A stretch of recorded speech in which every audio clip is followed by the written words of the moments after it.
हज़रत ईसा की पैदाइश बैत अल-मक़दस यरूशलेम में हुई, लिहाजा तमाम ईसाई दुनिया के लिए बैत अल-मक़दस की वही हैसियत है कि जो मुसलमानों के लिए मक्का व मदीना की।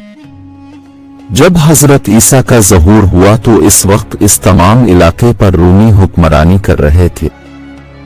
हज़रत ईसा के 300 साल बाद रूमी सल्तनत ने भी ईसाईयत कबूल कर ली। आज भी इस्तांबुल में आया सोफिया का एक 900 साल पुराना कलीसा है कि जो आज भी इस बाज़ंतीनी सल्तनत की निशानी के तौर पर मौजूद है। आने वाली सदियों में तमाम सलीबी जंगों का मरकज भी कुस्तुनतुनिया हुआ करता था, जो बाज़ंतीनी सल्तनत का दारुल हुकूमत था। ये सलीबी एशिया कूचक और तुर्की के रास्ते आया करते और शाम, मिस्र और बैत अल-मक़दस पर हमला आवर होते। जब हज़रत खालिद बिन वलीद ने इराक में अपनी अस्करी मुहिम जोई शुरू की और उसके बाद हज़रत अबू बकर सिद्दीक ने उन्हें शाम जाने का हुक्म दिया, तो इस वक्त शाम रूमी बाज़ंतीनी सल्तनत का एक बहुत बड़ा सूबा था। बुनियादी तौर पर वहां जितने भी बाज़ंतीनी कमांडर थे वो यूरोप से आया करते थे। हज़रत खालिद बिन वलीद की ये शाम की मुहिम रूमियों के साथ मुसलमानों का पहला बड़ा तसादुम था। इस तसादुम में शाम में मौजूद वो तमाम रूमी फौज शरीक थी कि जिसकी क़यादत कुस्तुनतुनिया का हुक्मरान हरकुल यानी हरकुलस खुद कर रहा था। बाज़ंतीनी सल्तनत के सूबे आर्मीनिया से यूरोप तक फैले हुए थे। इस रूमी फौज में आर्मेनी, सिलो, अंग्रेज, फ्रांसीसी और जर्मन दस्ते अपने अपने कमांडरों के हमरा शामिल थे। जब खलीफा अव्वल हजरत सैयदना अबू बकर सिद्दीक ने अपनी फौज के हर अव्वल दस्ते को शाम की तरफ भेजा, इस वक्त शाम की सारी आबादी ईसाई थी, जिसमें अरब ईसाइयों की एक बड़ी तादाद भी शामिल थी। इसके अलावा पारसी भी बहुत बड़ी तादाद में आबाद थे। इस सारी सूरत हाल में जंगी मुहिम के लिए सैयदना खालिद बिन वलीद को वहां भेजा गया।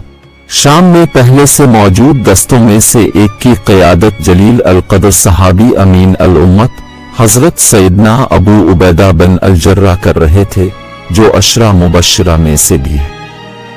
मुख्तलिफ जानिब से मुसलमानों के कई दस्ते के जो मुख्तलिफ इलाकों में मौजूद थे, मुल्क शाम पहुंच रहे थे।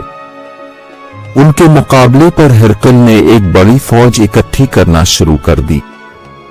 चुनांचे खतरा पैदा हुआ कि चूंकि मुसलमानों के दस्ते आसपास के इलाकों में बिखरे हुए हैं, इसलिए वो रूमी फौज का मुकाबला नहीं कर सकेंगे।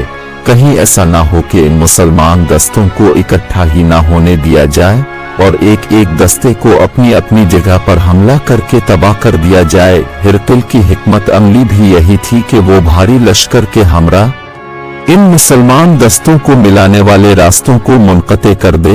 वो मुसलमान लश्करों को तकसीम करके खत्म करना चाहता था। जब ये इत्तला सैयदना हजरत अबू बकर सिद्दीक तक पहुंची, तो अपने हजरत खालिद बिन वलीद को हुक्म दिया कि वो फौरन शाम पहुंची और वहां के लश्करों की क़यादत संभाल। फिर हजरत खालिद बिन वलीद रेगिस्तान से होते हुए शाम में दाखिल हो गए।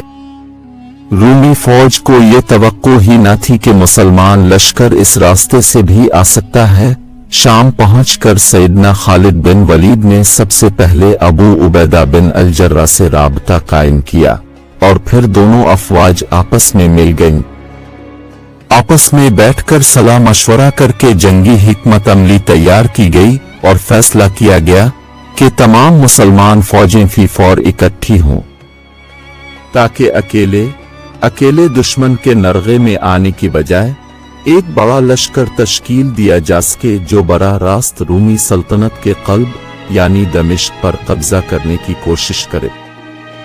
दमिश्क पर कब्जा करने की सूरत में शाम पर कब्जा करना बहुत आसान हो जाता है। शाम के बड़े बड़े शहरों यानी दमिश्क, उन्ताकिया, बैत अल-मक़दस और समंदर के साथ साथ लबनान में बैरूत के आसपास के इलाकों में बड़े बड़े किले और शहराबाद थे।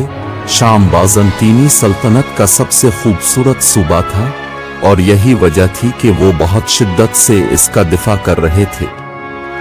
चुनांचे पहले मुसलमानों की रूमियों से छोटे छोटे झड़पें हुई, और चंद एक छोटे कलों पर कब्जा किया गया। इसके बाद मुसलमानों ने बराह रास्त दमिश्क का मुहासरा कर लिया। दमिश्क का मुहासरा जारी था कि मुसलमानों को खबर मिली कि रूमी बादशाह हरकुल ने अपनी फौजों को इस तरह तरतीब दिया है कि वो मुसलमानों को पुश्त से घेरना चाहता है और अजनादीन के मकाम पर रूमी फौजों को जमा किया जा रहा है। अजनादीन के जंग के बारे में आपको पिछले किस्त में हम बता चुके हैं। मुसलमानों ने जब ये देखा कि दमिश्क का मुहासरा तवील होता जा रहा है तो खालिद बिन वलीद ने अपनी फौजों को लिया और हजरत अबू उबैदा के साथ अजनादीन की जानिब बढ़ना शुरू किया, जहां पर मुसलमानों की रूमियों के साथ एक बहुत बड़ी और फैसला कुन जंग होने वाली थी। लेकिन इससे पहले एक गैर मामूली वाकया पेश आया। मुसलमानों का कैंप और लश्कर जब दमिश्क के मुहासरे को छोड़कर वापस पलटा तो उसके आखिर में मुसलमान औरतों के कैंप पीछे रह गए।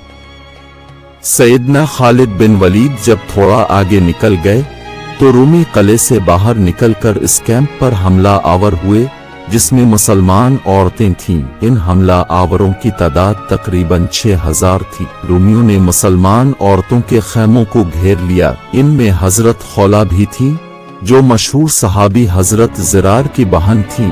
उन्होंने तमाम मुसलमान ख्वातीन को हिम्मत दिलाई और वो खैमों के डंडे और चौबे निकाल कर रूमियों से मुकाबले के लिए तैयार हो गए। रूमियों का ख्याल था कि वो मुसलमान औरतों को जिंदा गिरफ्तार करके दमिश्क के किले में ले जाएंगे।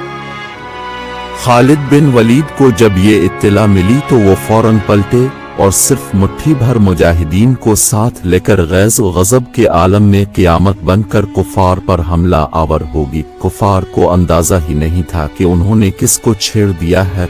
एक तरफ तो हजरत खालिद थे कि जिनका जलाल अपनी इंतहा को छू रहा था, रूमियों ने मुसलमानों की इज्जत पर हमला किया था, और दूसरी तरफ हजरत ज़रार बिन अल अज़वर का जलाल, जिनकी जान से प्यारी बहन रूमियों के चुंगल में फंसी हुई थीं। रूमियों को अंदाजा भी न हुआ कि कहां और किस तरह से उन पर क़यामत टूट पड़ी है। हजरत खालिद बिन वलीद अपने चंद साथियों के साथ बिजली बनकर उन पर गिरे।